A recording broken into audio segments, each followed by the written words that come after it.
Today's painting is called Under the Sea.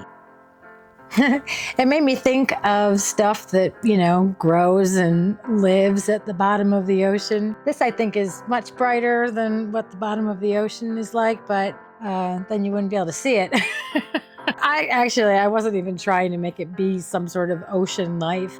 It didn't used to look like this. It looked a little too messy for my taste, and I wanted to make out some shapes. So once I added the blue for the background, it to me just looked like stuff growing underwater, and I loved it.